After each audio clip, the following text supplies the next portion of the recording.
2 বছর আগের কথা। একটা ছেলে আমার সাথে দেখা করতে এসেছিল। তার সাথে পরিচয় ফেসবুকের মাধ্যমে। তখন সে এইচএসসি পরীক্ষার্থী।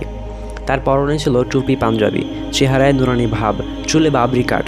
কথা বলা ছাড়া দেখে বোঝার উপায় নেই যে সে জেনারেল এডুকেশনের একজন ছাত্র। যে বয়সে আমরা শুক্রবার ছাড়া মসজিদে যেতাম না, সেই বয়সেই সে 5 ওয়াক্ত নামাজ মসজিদে পড়ে। আমি সবচেয়ে বেশি অবাক হলাম তার পর্নোগ্রাফি নিয়ে কাজ করার আগ্রহ দেখে। এ যুগে এ বয়সের জীবনে অর্থবহ কিছু করতে চায় এমন ছেলে সত্যিই খুঁজে পাওয়া বিরল। আমি পর্নো আসক্তি নিয়ে কাজ করছি জেনে কিছু পরামর্শ করতে এসেছিল। কথায় কথায় একসময় আমি বলছিলাম, এই আসক্তি থেকে মুক্তি পাওয়া সহজ ব্যাপার না। সে বলল, একমত হতে পারলাম না ভাই। যে কোনো আসক্তি থেকেই মুক্তি পাওয়া সহজ, যদি আল্লাহ আমাদের একবার সাহায্য করেন। আমি ভাবলাম, আসলেই তো।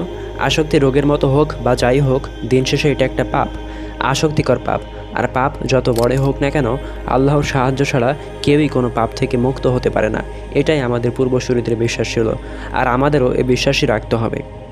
এরপর ছেলেটা যা বলল তা শুনে আমার মন আরও জুড়িয়ে গেল। বলল, জানেন ভাই, আমি স্কুলে থাকতে পর্নে আসক্ত ছিলাম। তখন পর্ন আসক্তিকর বুঝলেও পর্ন দেখার পর খুব একটা অনুশোচনা হতো না।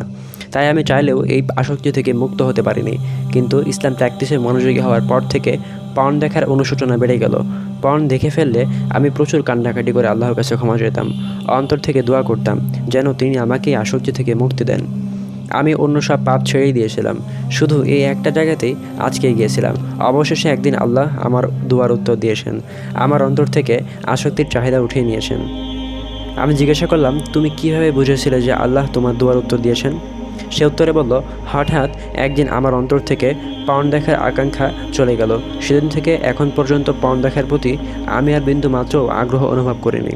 আল্লাহু আকবার। আল্লাহর সাহায্যে কিনা সম্ভব। তখন রাসূলের সাল্লাল্লাহু আলাইহি সাল্লামের সাথে ঘটে যাওয়া একটা ঘটনা মনে পড়ল। একবার তার কাছে এক যুবক এসে বলেছিল, ইয়া রাসূলুল্লাহ, আমাকে জিনা করার অনুমতি দিন।